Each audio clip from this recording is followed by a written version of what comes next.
Dr. Fontaine, could I have a word? Of course, young man. I really enjoyed your lecture, Doctor. Psychiatry seems to have a tremendous amount to offer. Why, thank you. I'm always happy to receive acknowledgement for my work. The mind is the last great mystery in medicine.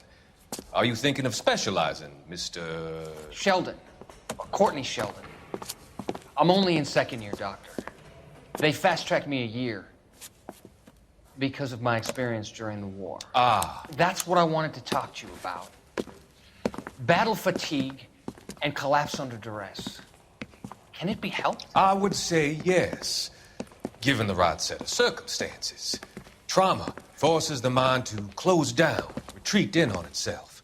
We try to find ways to unlock the mind again through a combination of therapy and drug treatment. Hypnosis and therapy are powerful tools in the right hands, Sheldon. I've been to visit some of the guys at the VA hospital. A good friend of mine, he's so far away. It's like he's wandering. You went through a lot together. Yes, Doctor. Give me his details and I'll make a prognosis. I have a number of clinics in Los Angeles, Courtney Sheldon, and your penance for your friend's help is to come and work at one of them in your spare time, with what little spare time a medical student has. Is that a deal? Is it ever?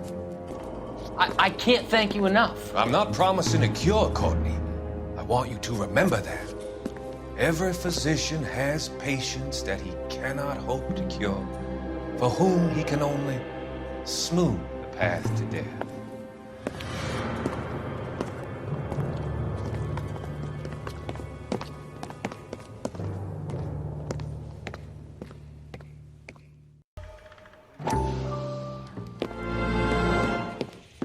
Lie down, make yourself comfortable. So, you're a friend of Courtney's? Yes, Doctor. He seems very concerned about you. I have these visions, these blinding visions. I can't get them out of my head. My skull, it feels like it's in a I vice. want to give you something to calm your nerves.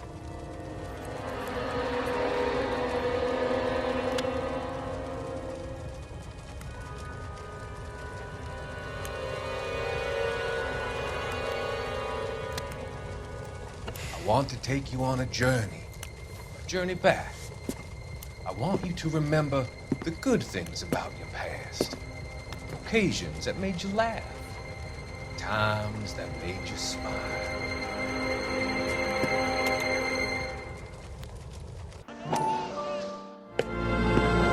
Courtney, come in. Have a seat. Thanks, Doctor. How are you finding working at the clinic? It's, fine. Are you sure? Can I be honest with you, Doctor? I would hope so, Courtney. I was hoping that the therapy would be more beneficial. Treatment can unfortunately be very long-term. So many of the patients here are addicts, Doctor. Many of them have been for years, Courtney. In the past, these people were condemned to sanatoriums. If we can reveal the root of the problem, then we have a chance to help them. And until then, they stay sedated? Do I detect a hint of reproach, Courtney? I was expecting more, Doctor. I'm sorry. I don't mean to criticize. Part of being a physician, Courtney, is learning to be patient. How is it possible to keep so many of them on their medications, Doctor? Many of their addictions are illegal. Oh, many things in life are gray, Courtney. What may on the surface appear to be illegal is actually of benefit to society at large.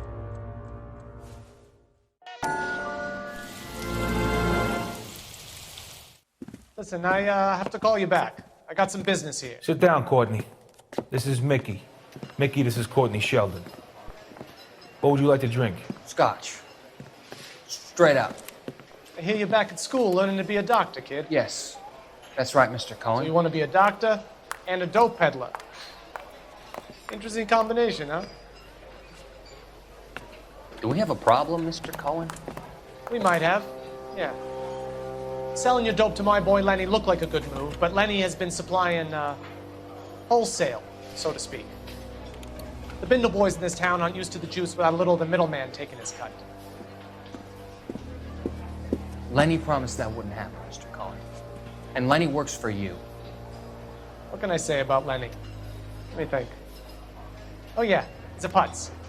And he's lazy, and he's greedy, but he's my wife's brother. And how can you make a cake with those ingredients, huh? So how is that my problem, Mr. Cohen? Well, kid, the only way we're going to be able to make this work is to do some repackaging. We need to get the dope out of those dinky little cardboard boxes and... Surrettes. Yeah, Surrettes. Right. And put it into a big vat so we can water it down a little bit. I won't bore you with the chemistry, but it doesn't work that way. You're likely to kill even more people. Okay, listen. We want to buy you out, kid. I'll offer you 50 grand.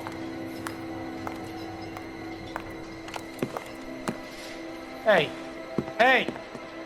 You don't like my offer?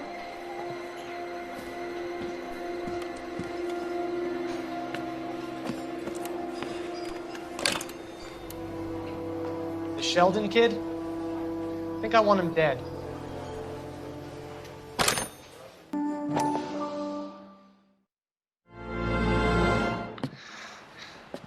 You said I had to go back, Doctor. The fires are cathartic. They allow you to confront your past. You said the house would be empty. Are you taking the medication I have prescribed? You said the house would be empty. I heard them screaming. The circumstances were unfortunate. My colleagues had made all the necessary You arrangements. said the house would be empty. You're killing me. The deaths were unfortunate, but you have dealt with death before. I want you to come to the clinic and we can deal You said the house would be empty. How can I find peace?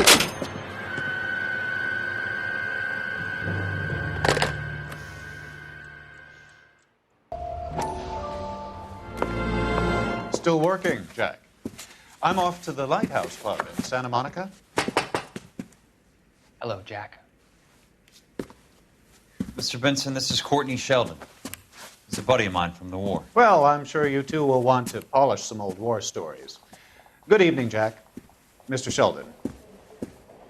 Good night, sir. Take a seat, Courtney.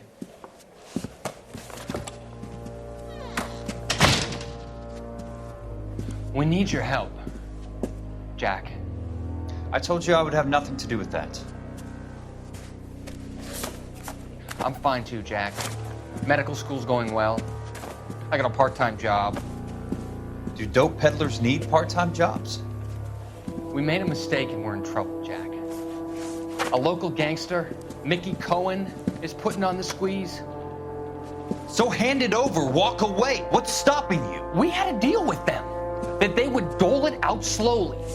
They said they would supply abortion clinics and doctors, but they've been moving it on to addicts, and they can't cope with the purity. So your problem is with gangsters being dishonest. My problem is that people are dying, and that if this gets back to us, we'll all end up in jail. So how am I supposed to help, Courtney? This isn't the war. I can't just wave a magic wand and clean up your mess.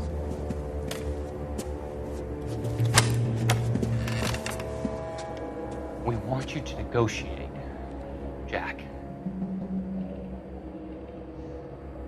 The only thing these guys understand is force, Sheldon. They got to the top back east by proving to be more vicious than the English, the Irish, and the Dutch. They make their own laws. That's the nature of a secret society. God's sake, Courtney, you want to be a doctor. How can you fight with that? We are better trained, Jack.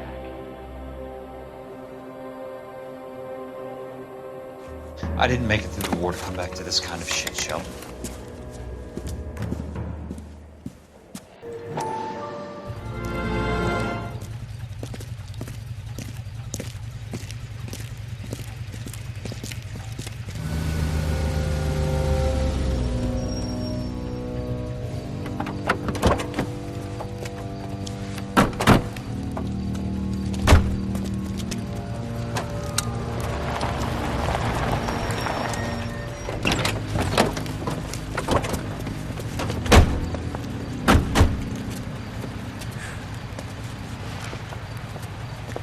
Couldn't you think anywhere else to meet, kid? We like to choose our ground. What is that supposed to mean? Huh? It's something Wellington said at Waterloo. The guys who win normally choose where to fight. We're gonna fight, kid? The two of you versus my boys here? I love the fight game. I went a few rounds myself.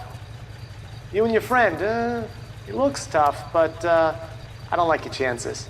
Nah. We don't have to fight, Mr. Cohen. We have you an enfilade. What the fuck is that? Some kind of steak?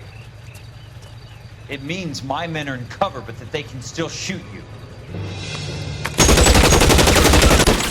If those were my orders, you would all be dead now. Are you kidding me? This is a $200 coat. You got some balls. Kelso. I hope you didn't scratch the paint of my new Lincoln. These guys are getting out of the dope business, Mr. Cohen. You'll have no more problems from them. The morphine is going to disappear back into the sea. Hang on. You're getting hasty. There's a lot of dough on offer here. Thanks for the offer, Mr. Cohen, but we are going to have to politely decline. After today, the morphine is no more. This isn't the way we normally do business. I'm aware of that, Mr. Cohen. Call me Mickey. Are you aware of the risk? Huh? I'm giving it to you straight, Mr. Cohen. There will be no more morphine. We made a mistake and would like to back out gracefully. If you come after us, we will be forced to come after you. You've been polite up till now, so don't stop making threats. I don't make threats, Mr. Cohen. I'd like to thank you for your time. Is that guy your idea of muscle, kid? There's something you should know about Jack, Mr. Cohen. He killed 6 Japs hand-to-hand with just a bayonet and a K-bar knife. His outfit, the 6 Marines, killed over 100,000 Japs in 3 months in Okinawa, and he was in the thick of it. Those Japs are little guys, right? Yes, Mr. Cohen. About your size.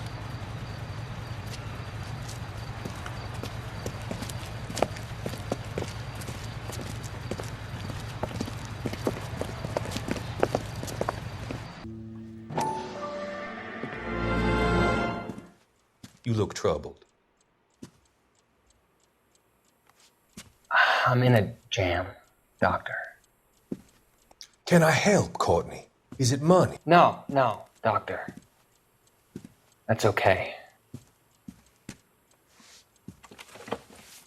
Do I have your professional confidence? Whatever you say, we'll never leave this room.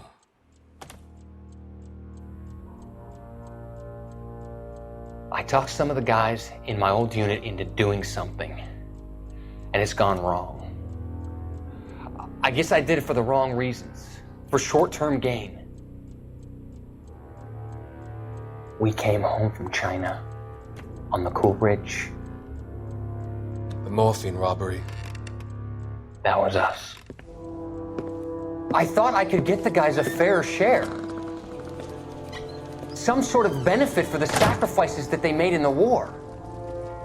Those guys deserve it, Doctor. Oh, I'm sure they do, Courtney. But the deserving aren't always rewarded. Tell me about it, Doc. We shifted our stuff onto this mob-connected guy, and it's been turning up all over town. It wasn't meant to be like this. The presumption was rather naive, Courtney. I know that now, Doctor. But people are dying. Might I venture a few questions? Sure. Do your underworld contacts have all the morphine? No, they don't. We doled it out, hoping we could control it. Are they pressing you for further allocation? That's the polite way of putting it, Doctor. I may be able to help you, Courtney. Thanks, Doc. It helps just to talk about it. I mean, I have a solution that will help you financially and salve your conscience. I'm all ears, Doctor. I will transact to take all the narcotic off your hands, and you can rest assured that it will all be medically administered. I will use the funds that I no longer require for the purchase of medication and invest them in housing developments. Housing? The developments in question are housing projects for former servicemen. Your return will come from the sale of the properties, and your investment will benefit those that you care for most. Does this arrangement meet with your approval? You're a magician, Doctor.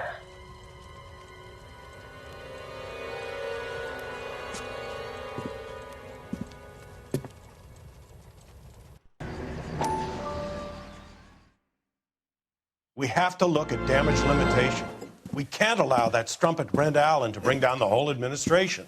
We've got to put a lid on the press. Can someone talk to Harry over at the Times? It's too late. The Times would look ridiculous if we dropped the story now. Who is this Stoker? Stoker's a lily-white. Nothing that will fix this in the short term. My law and order credentials are disappearing as we speak. Can we get Brenda to leave town? Yes, we can, but she won't go quietly. Brenda has extensive records. Can she at least lay low? That's already been taken care of. Mayor? District Attorney? Who is this guy? And what does he want, Horrell? Name's Roy Earl, detective, administrative vice. Aren't you one of the clowns that got us into this mess? Oh, I think that the orders regarding Brenda come down, not up, Mayor. I have a human interest story. It involves a certain LAPD cop, a hero from the war, who has let his beautiful wife and kids down, who has betrayed America for a German junkie whore, who has abandoned his pledge to the LAPD and his commitment to the public. We all serve. Could be all over the papers by tomorrow, and you would be off the hook. So what do you want in return, Roy? Fingering a fellow officer? How did you get my number, Ira? At first, I didn't understand you. But now I do. I'd like you to come back to the clinic. I'm helping other people now, Doctor. I think you are confused. You haven't been to the clinic for weeks. I'm not confused anymore, Doctor. I'm helping people be together.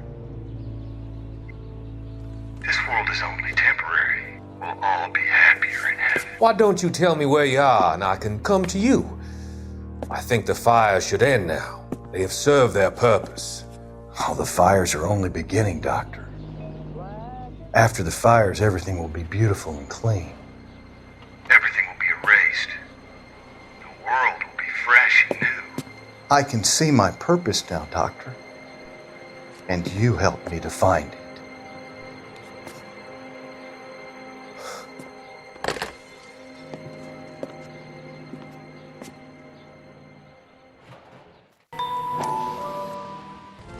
Dr. Fontaine, I need to speak with you urgently. Sit down, please, sit down. Tell me about the Suburban Redevelopment Fund. It's the fund we are using to channel money into the development of new houses. Why is my name on the board of managers? Technically, you are a major contributor. Please, Courtney. Those houses are a sham, Doctor. They're going to be burned for the insurance. That's a scandalous allegation, Courtney. Do you have any proof? Jack Kelso, an investigator for California Fire and Life, has seen them. He was almost killed when he found out what was going on. I don't know what to say. I feel that I have been duped. Who do you think is behind this subterfuge?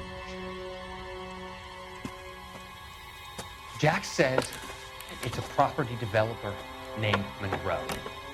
He said it goes all the way to the mayor. You cannot believe that I was involved. I don't know what to believe anymore, Doctor. I hope that you weren't involved. Thank you for your trust, dear boy. Be still, Courtney. All of your troubles are finally over. Let them go.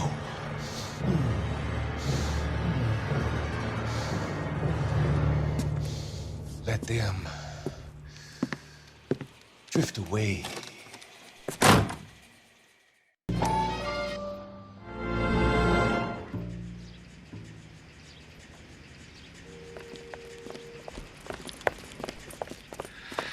What have you got? Looks like a drug overdose. Get away from him, Phelps. This is my case. Shut your fucking mouth! Since when does a bagman work a case? I knew this creep wasn't on the morphine heist. Victim of his own product. Hey, detective! Can we back it off a notch? This is getting out of hand. A time to talk and a time to shut up. Now is the time to be quiet, son. Courtney Sheldon was a corpsman, Roy. He served his country. He went out with a medical kit and an Army 45 into places that made the Valley of Death look like a picnic. He was either naive enough or dumb enough to get involved in the Suburban Redevelopment Fund, along with the mayor, the DA, Monroe, and a certain crooked cop. He was involved in the morphine heist, but he has a puncture wound in his jugular, which makes this a murder case. He was a better man than you'll ever know. You say one more word about him and I will blow your fucking head off! You finally lost it, partner. I have a pretty good idea why Sheldon's dead. And I know about Monroe. Your vast, corrupt future is draining away as we speak. I got better things to do than argue the rub with you. Stay with him until the coroner gets here. Make sure technical services bags the evidence. If you let this creep anywhere near it, I'll come looking for you. Yes, sir. You know, Phelps, you're not the worst asshole going around. Thanks, Herschel. That goddamn pet lunatic of yours is burning down our houses. Keep your voice down, Leland. Control is of the essence. Keep your voice down. Do you know how much these sons of bitches charge for lunch? Fuck them. Leland, we will not solve our problems by announcing them to the general public. We only speed ourselves on our way to the gallows. He's your imbecile, Harlan. Get him under control or get rid of him. Speaking of which, I've had to dispose of our young medical student. What? Certainly are a cold character, Harlan. He has a friend called Kelso who knows all about the development on Normandy Avenue. I know about Kelso. And you thought it unimportant to inform me. I thought I could take care of it. Have you? No, I haven't. Kelso works for Benson. Is he reliable? No, he's totally unreliable. But he has so many pernicious habits, he's got nowhere to run. Can you take care of Kelso? Don't push me, Harlan. Get rid of the fruitcake. No longer necessary. I'll take care of Kelso.